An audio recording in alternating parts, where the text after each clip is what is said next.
Welcome to the channel Urban Nightmares. The small, isolated town of Eldridge had long been a place of whispered legends and unspoken fears. Nestled deep in the heart of an ancient forest, Eldridge was a town that time seemed to have forgotten. Surrounded on all sides by towering pines and thick undergrowth, the town had always been shrouded in an eerie stillness, the kind that made outsiders uneasy. But what truly set Eldridge apart from other forgotten places was the fog. Each night, as the sun dipped below the horizon, a dense, impenetrable fog would roll in from the woods, creeping through the narrow streets and winding alleys like a living entity. The fog was different from any other. It was heavy, almost suffocating, and it muffled all sound. The townspeople had learned to respect the fog, to fear it even, for they knew that once it descended, it brought with it things best, left undisturbed. Evelyn Pierce, a seasoned journalist from the city, had heard the rumors about Eldridge. The story of a town where people vanished without a trace, swallowed by the fog, had intrigued her. She had always been drawn to the unexplained, the supernatural. Her career had been built on uncovering the truth behind the bizarre and the macabre, and the tales of Eldridge seemed like the perfect opportunity to delve into another mystery. With a mixture of excitement and trepidation, Evelyn packed her bags and made the long journey to the forgotten town. She arrived on a crisp autumn evening, just as the last rays of sunlight were beginning to fade. The road leading into Eldridge was narrow and winding, flanked on both sides by dense forest. As she drove, the trees seemed to close in around her, their twisted branches casting long shadows that danced across the road. The GPS on her phone had stopped working miles back, leaving her to navigate by memory and intuition. The silence was oppressive, broken only by the occasional rustle of leaves in the breeze.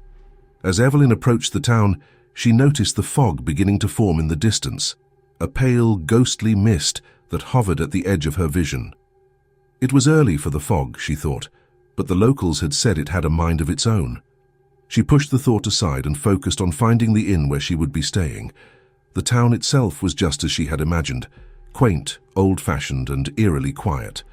The streets were lined with cobblestones, and the buildings were a mix of weathered wood and stone, their facades showing the wear of time. A few people milled about, but they moved quickly, their heads down, as if eager to be indoors before the fog fully descended. Evelyn noticed that many of the windows were shuttered, and the few businesses that were open were closing up for the night. She found the inn at the end of the main street, a large two-story building with ivy-covered walls and a sagging roof. A faded sign hung above the door, creaking slightly in the breeze. The Misty Pines Inn. Evelyn parked her car and grabbed her bags, her breath forming small clouds in the cool air. As she approached the door, it opened with a creak, and an old man stepped out to greet her. "Evening, miss," he said, his voice gravelly and low. He was a wiry man with a hunched back and a face deeply lined with age. His eyes, however, were sharp and bright, watching her with a mixture of curiosity and caution. "You must be Miss Pierce. We've been expecting you." "Thank you," Evelyn replied, offering a polite smile. "I hope I'm not too late." "Not at all, not at all," the old man said, shaking his head. "You're just in time. The fog's rolling in early tonight." He stepped aside to let her in, and Evelyn entered the inn. The interior was dimly lit, with dark wood paneling and old worn furniture. A fire crackled in the hearth, casting flickering shadows across the room. The air was warm and smelled faintly of wood smoke and something else, something earthy and damp like the forest after a rain. The old man introduced himself as Mr. Grady, the innkeeper. He took her bags and led her up a creaky staircase to her room on the second floor. The room was small but cozy, with a large four-poster bed, a wooden dresser, and a small window that looked out over the town square. Evelyn noticed that the window had heavy curtains, thick enough to block out the light. Mr. Grady set her bags down by the bed and turned to leave. "If you need anything, just ring the bell by the door," he said, nodding towards a small brass bell on the dresser. "And Miss Pierce, a word of advice. Stay inside once the fog rolls in. It's not safe out there after dark." Evelyn frowned slightly but nodded. "Thank you, Mr. Grady. I'll keep that in mind." The old man gave her a curt nod and left, closing the door behind him. Evelyn waited until she heard his footsteps fade down the hall before she walked over to the window and pulled back the curtain. The fog was thicker now, swirling in the street below like a living thing. It was unlike any fog she had ever seen before. It seemed to glow faintly, a pale, ghostly light that made the shadows deeper and more menacing. Evelyn shivered and closed the curtain. She had come to Eldridge to uncover the truth behind the town's strange occurrences, but now that she was here, she couldn't shake the feeling of unease that had settled over her. She had always prided herself on being rational, on not letting superstition cloud her judgment, but something about this place was different. The stories she had heard about the fog, about the people who had disappeared, suddenly seemed more real, more threatening. She spent the next few hours unpacking her bags and setting up her equipment. Her plan was to spend a few days in Eldridge, interviewing the locals and exploring the town. She had already arranged to meet with the town historian the following morning, and she hoped that he would be able to shed some light on the town's history and the origins of the fog. As she worked, the night deepened, and the fog outside grew thicker. It pressed against the windows like a living thing, blocking out the moonlight and casting the room into near darkness. Evelyn tried to ignore it, focusing on her notes and research, but the silence was oppressive and she found herself glancing at the window more often than she liked. Finally, unable to concentrate any longer, she decided to take a break. She made herself a cup of tea and sat by the fire, trying to shake the feeling of dread that had settled in her chest. The flames danced and flickered, casting long shadows on the walls. The inn was quiet, too quiet, and the only sound was the crackling of the fire. Suddenly there was a soft knock at the door. Evelyn jumped, nearly spilling her tea. She set the cup down and went to the door, her heart pounding. Who could it be at this hour? She hesitated for a moment before opening the door. To her surprise, there was no one there. The hallway was empty, and the inn was silent. She frowned and stepped out into the hall, looking both ways, but there was no sign of anyone. Just as she was about to close the door, she heard it, a faint whisper carried on the air like a breath. "Help!" Evelyn froze, her blood running cold. The voice was faint, almost indistinguishable from the rustling of the wind, but it was there. It was real. She stepped back into her room and closed the door, her hands shaking. She pressed her ear to the door, listening, but there was only silence. She tried to tell herself that it was just her imagination, that the stories she had heard were getting to her, but deep down, she knew that wasn't true. The voice had been real, and it had come from somewhere nearby. Evelyn took a deep breath and tried to calm herself. She was here to investigate, to find the truth, and she couldn't let a little fear get in the way. She grabbed her flashlight and her recorder and decided to take a look around. If there was something going on in the inn, she wanted to know what it was. She opened the door and stepped out into the hallway, her flashlight cutting through the darkness. The inn was silent, the air thick with the smell of old wood and damp earth. She walked down the hall, her footsteps echoing on the wooden floorboards. The whisper came again, louder this time, more urgent. "Help!" Evelyn followed the sound, her heart pounding in her chest. It seemed to be coming from the end of the hall, near the stairs. She reached the staircase and shone her flashlight down the steps. The light caught something, a shadow moving at the bottom of the stairs. "Hello?" Evelyn called out, her voice trembling. "Is someone there?" There was no response, but the shadow moved again, slipping out of sight around the corner. Evelyn hesitated for a moment before descending the stairs. She reached the bottom and turned the corner, but there was no one there. The lobby was empty, the fire in the hearth reduced to glowing embers. She scanned the room with her flashlight, searching for any sign of movement. The shadows seemed to shift and dance in the dim light, but there was nothing else. Just as she was about to turn back, she noticed something strange. A door at the back of the lobby, slightly ajar. She hadn't noticed it before, and she was certain it hadn't been open when she arrived. Evelyn approached the door cautiously, her flashlight trained on the dark gap. The whisper came again from beyond the door, louder than before. "Help me." Her hand trembled as she reached for the doorknob.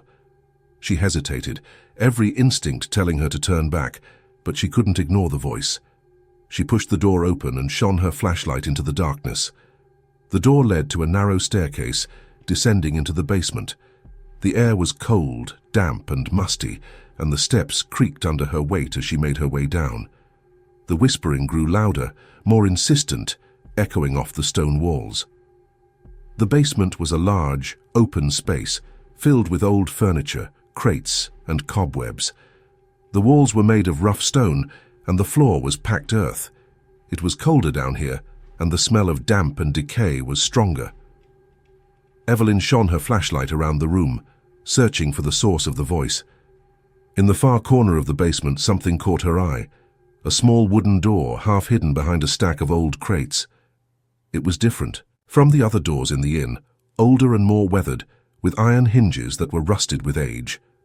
The whispering was coming from behind it, more urgent now, almost pleading. Evelyn's heart raced as she approached the door. She could feel the cold seeping through the wood, and the air around it seemed thicker, heavier. She reached out and touched the door, her fingers trembling. The wood was icy cold, and she could feel a faint vibration, as if something on the other side was trying to get out. "Help me!" The voice whispered again, louder than ever. With a deep breath, Evelyn gripped the iron handle and pulled. The door creaked open, and a blast of cold air hit her, carrying with it the scent of earth and decay. She shone her flashlight into the darkness beyond and gasped. The room beyond the door was small, no more than a few feet wide, with stone walls and a dirt floor. In the center of the room was a coffin, old and rotting, its lid slightly ajar. The air was thick with the smell of decay, and the cold seemed to emanate from the coffin itself. Evelyn stepped closer, her breath coming in shallow gasps. The whispering had stopped, replaced by an oppressive silence. She reached out with a trembling hand and lifted the lid of the coffin. Inside, there was nothing but darkness, a void that seemed to swallow the light from her flashlight. She stared into the abyss, her heart pounding in her chest, and for a moment she thought she saw something, movement, a shadow within the darkness. Then, without warning, the door to the basement slammed shut, plunging the room into darkness.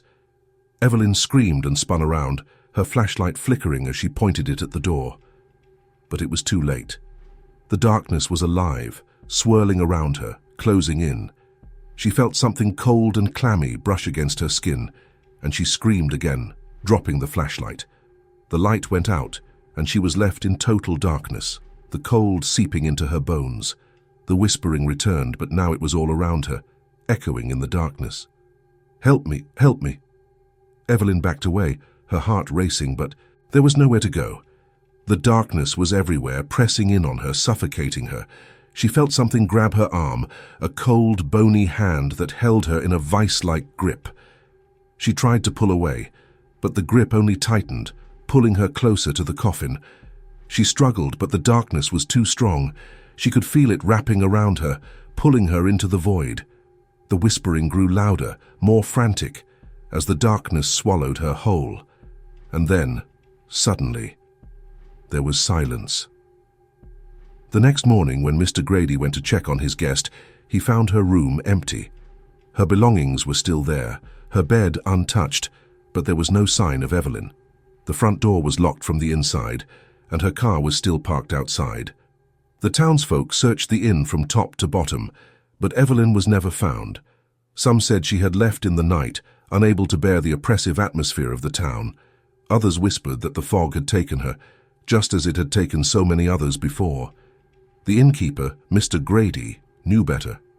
He had seen the signs, the thickening of the fog, the whispers in the night. He knew that the fog was not just a natural phenomenon, but something far older, far more malevolent. And so, as the years passed, the story of Evelyn Pierce became just another legend in the town of Eldridge. The townspeople spoke of her in hushed tones, warning outsiders to stay away, to respect the fog and the secrets it held. For the fog was not just a mist that rolled in from the woods, it was a living thing, a gateway to something far darker. And those who ventured too far into its depths were never seen again.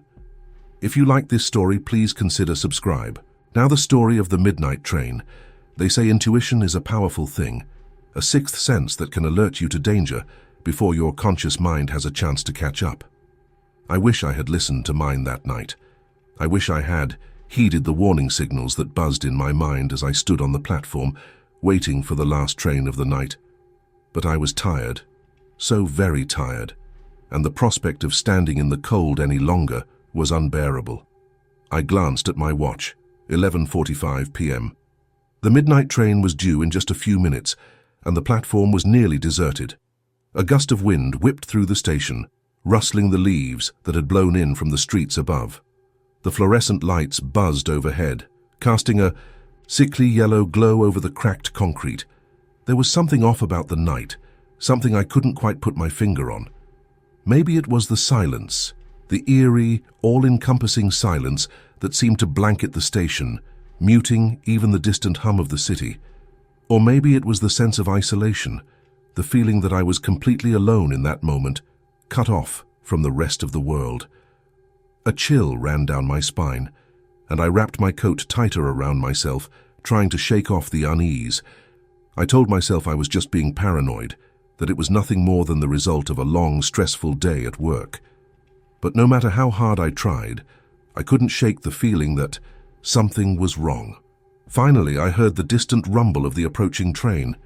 It emerged from the darkness of the tunnel, a hulking metal beast that screeched to a halt in front of me. The doors slid open with a hiss, and I hesitated just for a moment before stepping inside. The car was nearly empty, just as the platform had been. A few passengers were scattered throughout, their faces obscured by the dim light. An elderly woman sat hunched over in the corner, her knitting needles clicking together in a rhythmic pattern. A young man in a hoodie stared intently at his phone, his earbuds blocking out the world around him. And then there was the man in the suit. I noticed him as soon as I took my seat. He was sitting directly across from me, his posture unnaturally stiff, his hands resting on his knees. He wore a dark suit, the kind that looked like it had been pulled from a different era, and a fedora that cast a shadow over his face. I couldn't see his eyes, but I could feel them boring into me with an intensity that made my skin crawl. I averted my gaze, pretending to be engrossed in my phone, but the sense of unease only grew stronger. The train began to move, the gentle rocking motion doing little to calm my nerves. I tried to focus on the rhythm of the wheels on the tracks, the soft hum of the engine, but every time I glanced up, I found myself staring back at the man in the suit. He hadn't moved, not a single inch. But there was something about him, something I couldn't quite place, that filled me with a deep, primal fear. I told myself I was being ridiculous, that I was letting my imagination run wild, but the longer I sat there, the harder it became to shake the feeling that something was very, very wrong. The train slid into a tunnel, and the lights flickered, plunging the car into darkness for a brief moment. My heart skipped a beat, and I held my breath, waiting for the light to return. When it did, I glanced back at the man. He was closer. Not by much, just a single seat, but enough to make my blood run cold. He hadn't made a sound, hadn't shifted or moved in any visible way, but he was undeniably closer. I swallowed hard, my throat dry. Maybe it was a trick of the light, I told myself, or perhaps the darkness had distorted my perception, but no matter how much I tried to rationalize it, the fear gnawed at me, sinking its claws deeper into my mind. I glanced around the car looking for any sign that someone else had noticed the man, but the other passengers were oblivious. The elderly woman was still knitting, her focus unwavering. The young man was lost in his music, his head bobbing to a beat only he could hear. It was as if I were the only one aware of the man's presence. The train continued its journey through the tunnel, the lights flickering intermittently. Each time they did, my anxiety spiked, my heart pounding in my chest as I waited for the darkness to reveal something new, something terrible. And each time he was closer. I could feel the walls closing in around me, the air growing thicker, suffocating me with its weight. I wanted to scream, to shout for help, but my voice was trapped in my throat, swallowed by the oppressive silence. I was a prisoner in my own body, held captive by a terror I couldn't understand. Finally, the train emerged from the tunnel, and the lights stabilized, casting the car in a harsh, unforgiving glow. I looked at the man again, dreading what I might see. He was sitting directly across from me now, his face just inches from mine. I could see him clearly for the first time, every detail etched into my memory with terrifying clarity. His skin was pale, almost ghostly, with an unnatural sheen that made it look like wax. His eyes, oh God, his eyes were empty, hollow voids that seemed to swallow the light around them. His lips were stretched into a tight, unnatural smile, a smile that sent a shiver of pure dread down my spine. "You shouldn't have taken the midnight train," he whispered, his voice low and raspy, like the sound of dry leaves rustling in the wind. I tried to respond, to say something, anything, but the words wouldn't come. I was paralyzed with fear, unable to tear my eyes away from his. It was as if he had reached inside my mind, taken hold of my thoughts, and twisted them to his will. "You're not going home," he continued, his smile widening. "Not tonight." I felt a cold, sharp pain in my chest, as if something had pierced through my heart.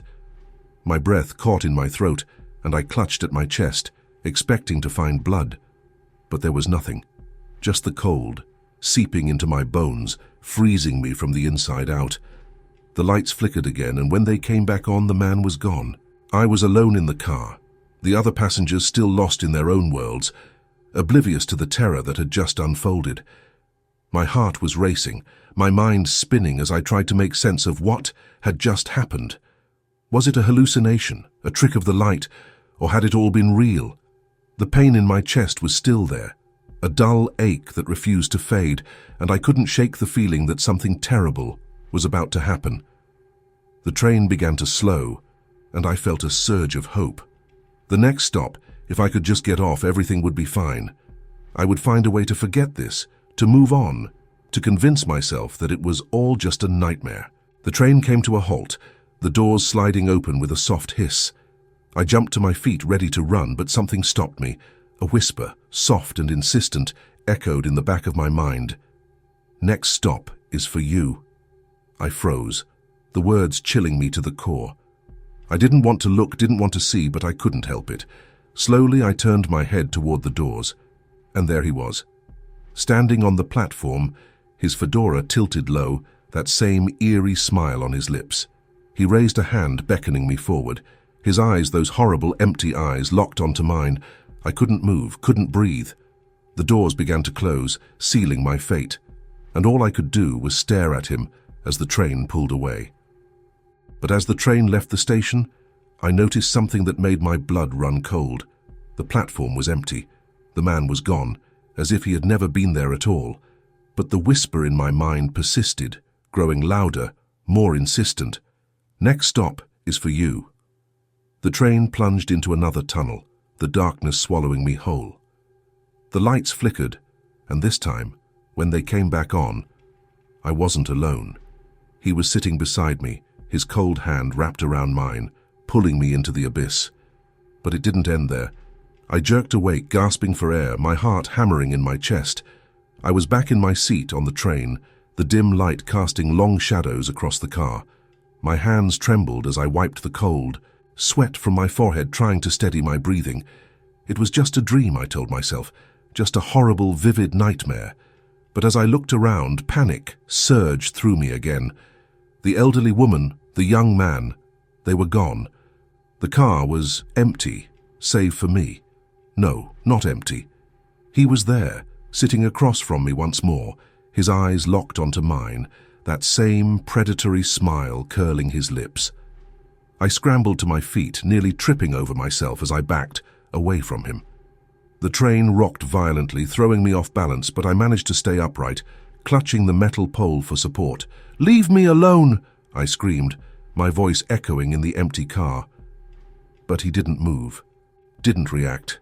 He just sat there watching me, his smile widening until it stretched grotesquely across his face, splitting it in two. The lights flickered and I bolted for the door, slamming my fists against the unyielding metal. It was locked. No matter how hard I pounded, how desperately I tried to pry it open, it wouldn't budge. The train lurched forward, throwing me to the floor. I scrambled to my feet, my mind racing, searching for a way out. But there was no way out. "You can't leave," he whispered, his voice echoing in my mind. "This is your stop." I spun around, pressing my back against the door, my chest heaving with panic. He was gone. Again, but I knew he was still there, lurking in the shadows, waiting for me. The train began to slow and my heart leapt with hope, but I knew it was futile. The doors wouldn't open. Not for me. Not for anyone. The train screeched to a halt and the doors slid open. I bolted out, stumbling onto the platform, gasping for breath, but the platform was empty, just as it had been before. The station was deserted, the silence oppressive. I looked back at the train, expecting to see him standing there, watching me. But the car was empty, the lights flickering off as the train began to pull away. I was alone. Or so I thought. The whisper came again, louder this time, filling my mind, drowning out all other thoughts. "Next stop is for you." I spun around, my heart racing, searching for the source of the voice. But there was no one there. No one except me. "Next stop is for you." The words repeated over and over, echoing in my mind, growing louder, more insistent, until I couldn't take it anymore. I fell to my knees, clutching my head, trying to block out the sound. But it was no use. The voice was everywhere, surrounding me, consuming me. "Next stop is for you." I squeezed my eyes shut, my mind teetering on the edge of insanity. The air grew colder, the darkness pressing in around me, suffocating me. And then, just as suddenly as it had begun, the whispering stopped. I opened my eyes, gasping for breath, and looked up. The station was gone. I was no longer on the platform, no longer in the city. I was in a tunnel, deep underground, the walls damp and crumbling, the air thick with the stench of decay. I tried to stand, but my legs wouldn't move. I looked down and screamed. The ground beneath me was alive, writhing with hundreds of pale skeletal hands, their bony fingers clawing at my legs, pulling me down into the earth. I thrashed, trying to free myself, but it was no use.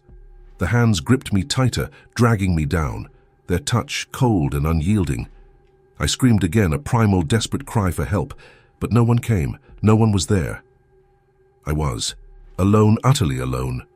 As the hands pulled me deeper into the ground, I caught one last glimpse of the tunnel around me, the walls closing in, the darkness consuming everything. And then, in the distance, I saw him. The man in the suit, standing at the end of the tunnel, watching me with those empty, hollow eyes. He smiled, that same twisted, unnatural smile, and raised a hand in a mockery of a wave.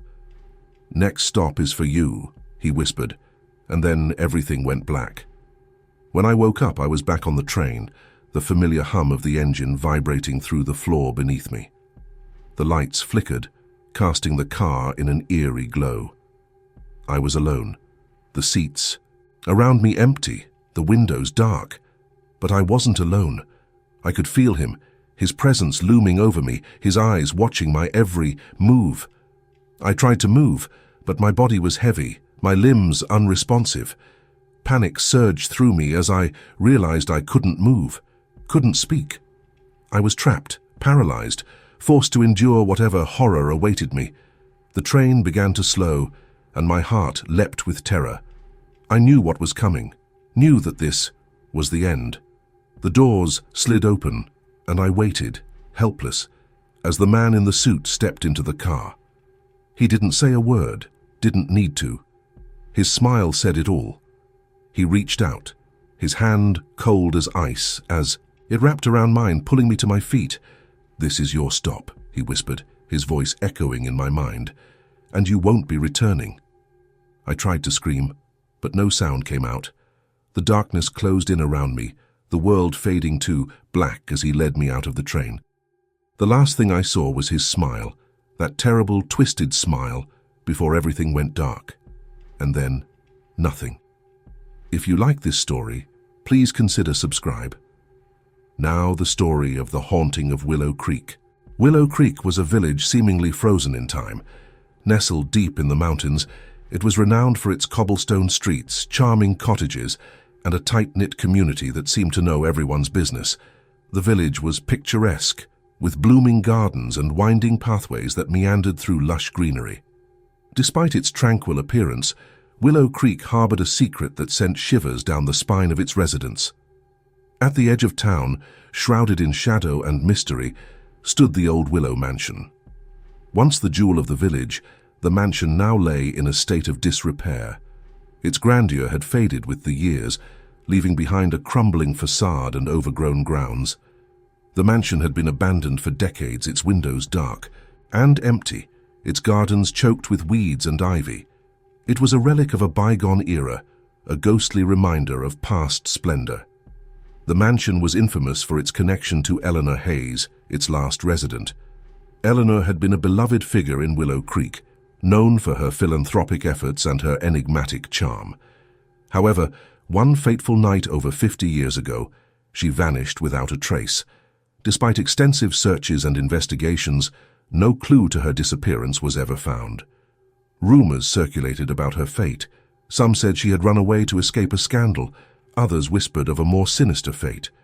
The truth remained elusive, and the mansion became a place of whispered legends and fearful avoidance.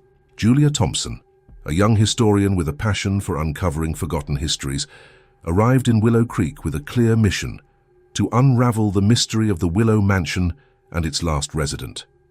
Armed with her research notes, a camera, and a flashlight, Julia was determined to delve into the mansion's dark past. As Julia drove up the winding mountain roads leading to Willow Creek, she marveled at the village's serene beauty. The village seemed like a place out of a storybook, but Julia was keenly aware of the darker history that lay beneath its charming facade. Her excitement was tinged with apprehension as she approached the mansion, the crumbling edifice looming ahead like a sentinel from another time. The mansion's entrance was framed by two massive wrought-iron gates that creaked ominously as Julia pushed them open. The grounds were overgrown with wild grass and tangled vines, making it difficult to navigate the path to the front door. As she approached, Julia could see the remnants of once grand gardens, faded statues, broken fountains, and unkempt flower beds. The front door, heavy and weathered, groaned as Julia pushed it open. The interior of the mansion was a world of shadows and dust. The grand foyer, with its cracked marble floor and faded wallpaper, was a haunting reminder of the mansion's former splendor. Julia set up her equipment in what had once been the mansion's library, a room filled with towering bookshelves and ornate, though dusty, furnishings. As evening fell, Julia set about documenting the mansion's interior. She took photographs of the grand but decaying rooms, noting the intricate details of the architecture that had once been the height of luxury. Her flashlight illuminated the dark corners, revealing the age-old dust that had settled over everything. The silence of the mansion was occasionally broken by the distant sound of creaking floorboards and the rustling of old curtains. Julia's investigation led her to explore the mansion's upper floors. The second floor was even more dilapidated than the first, with sagging ceilings and rotting floorboards. The rooms were filled with broken furniture, scattered belongings, and the remnants of a life that had once been vibrant. One bedroom contained a collection of old photographs and letters, which Julia carefully examined. The photographs depicted Eleanor Hayes at various stages of her life, at social events with friends and family, and in candid moments of joy. The letters, many of which were addressed to various recipients, discussed Eleanor's charitable work and her concerns for the village. As Julia read through the letters, she sensed a growing desperation in Eleanor's words, a reflection of the troubles that had beset Willow Creek. One letter stood out among the rest. It was written in a shaky hand and spoke of a series of misfortunes that had plagued the village: crop failures, outbreaks of disease, and mysterious accidents. The letter hinted at Eleanor's growing obsession with the idea of a curse or dark force responsible for the calamities. The tone was urgent, almost frantic, suggesting that Eleanor was seeking a way to save the village from its suffering. Julia's heart raced as she realized the significance of the letter. The mansion's haunting was tied to the dark pact Eleanor had made, and the entity she had sought to appease might still linger. Determined to uncover the truth, Julia decided to investigate the mansion's basement, the location of the ritual mentioned in Eleanor's writings. The basement was as foreboding as Julia had imagined. The air was damp and musty, and the stone walls were covered in mold. The basement was filled with old crates and discarded items, remnants of the mansion's past. Julia's flashlight cast eerie shadows on the walls as she searched for the hidden room described in Eleanor's diary. After some effort, Julia found the old door half hidden behind a stack of rotting crates. The door was heavy and covered in grime, but Julia managed to pry it open with effort. The room beyond was small and windowless, its walls etched with strange symbols and arcane markings. In the center of the room stood a pedestal, on which rested an ancient book bound in dark leather. Julia's flashlight flickered as she approached the book. The symbols on the cover matched those in Eleanor's diary, and a sense of foreboding washed over her. She carefully opened the book, revealing pages filled with intricate symbols and writings in an unfamiliar language. The air grew colder, and the whispers that had haunted her throughout the mansion grew louder, almost deafening. As Julia read through the book, she felt a palpable presence, a dark, malevolent force that seemed to emanate from the pages. The whispers became more coherent, pleading for release. The room felt as if it were closing in on her, the oppressive darkness pressing against her from all sides. Julia's flashlight went out, plunging the room into darkness. She fumbled for a replacement, but found herself disoriented. The whispers grew frantic, and she could sense a ghostly presence moving through the room. In the pitch black, she saw a faint, glowing figure emerging from the shadows.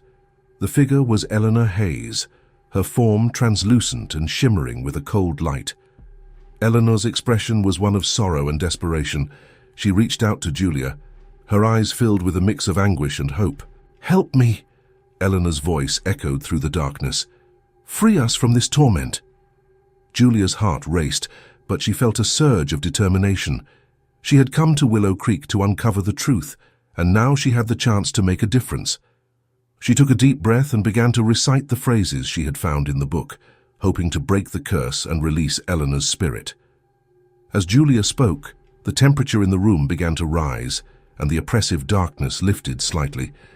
Eleanor's figure seemed to waver, and the whispers grew softer. Julia continued her recitation, her voice steady despite the fear she felt. Gradually, the room began to change. The cold wind that had howled through the basement subsided, and the ghostly figure of Eleanor grew more solid, her expression one of relief. Julia could feel the presence of the entity weakening, its grip on the mansion loosening. With a final mournful sigh, Eleanor's figure began to fade, leaving behind a sense of peace that filled the room. The book on the pedestal closed itself, its dark symbols disappearing into obscurity. The oppressive atmosphere that had haunted the mansion seemed to lift, replaced by a calming stillness. Exhausted but relieved, Julia left the basement and made her way back to the library. The mansion, now, bathed in the soft light of dawn, seemed to have shed its dark aura. The grand rooms, once filled with shadows and whispers, were now illuminated by the gentle morning light. Julia packed up her equipment and prepared to leave Willow Creek. She felt a deep sense of closure, knowing that she had helped to bring peace to the restless spirits of the mansion. As she drove away, she glanced back at the mansion, its once dreadful presence now a silent witness to the past. The mansion stood as a testament to the secrets it had held and the sacrifices made to protect the village. Its story was no longer one of fear and mystery, but of redemption and peace. Julia knew that her work in Willow Creek had come to an end, but the memories of her time in the mansion would remain with her forever. As the sun rose higher in the sky, casting its golden light over Willow Creek, the village seemed to breathe a sigh of relief. The mansion, once a symbol of darkness, now stood as a reminder of the strength and resilience of those who had sought to protect their community. Julia drove down the winding mountain roads, her heart lightened by the sense of accomplishment. The village had its secrets, but she had uncovered them and helped to bring closure to a haunting tale. And as she left Willow Creek behind, she knew that its story, like the fading echoes of Eleanor's whispers, would remain a part of her forever. Weeks passed since Julia's visit to Willow Creek, and life had returned to a semblance of normalcy. Julia, now back in her academic environment, found herself reflecting on her experience at the mansion. The haunting had left a deep impact on her, both professionally and personally. One crisp autumn day, Julia received a letter from the Willow Creek Historical Society. Inside, she found an invitation to a small ceremony celebrating the restoration of the Willow Mansion. The villagers, having discovered the mansion's renewed peace, had decided to undertake restoration efforts to preserve its historical value. Julia was invited to attend as a guest of honor for her role in uncovering the mansion's history and bringing closure to its haunting. Julia accepted the invitation with a sense of bittersweet nostalgia. She returned to Willow Creek, where she was greeted warmly by the villagers. The mansion, once a shadowy relic, had been meticulously restored. The grand foyer, the library, and even the upper floors had been revitalized, their former glory now reflected in the careful restoration work. During the ceremony, the villagers expressed their gratitude to Julia for her bravery and dedication. The mansion, now a symbol of renewal and hope, stood as a testament to the village's resilience and the power of uncovering the truth. Julia spoke briefly, sharing her experiences and the importance of remembering the past to ensure a better future. As the event concluded, Julia took a quiet moment to visit the mansion's attic once more. The dusty trunks and forgotten relics were now neatly organized, and the attic had been transformed into a space for historical archives and exhibitions. Julia found herself standing before the old journal and the ancient book, now preserved as part of the mansion's historical collection. The attic was bathed in soft, golden light from a small window, casting a serene glow over the artifacts.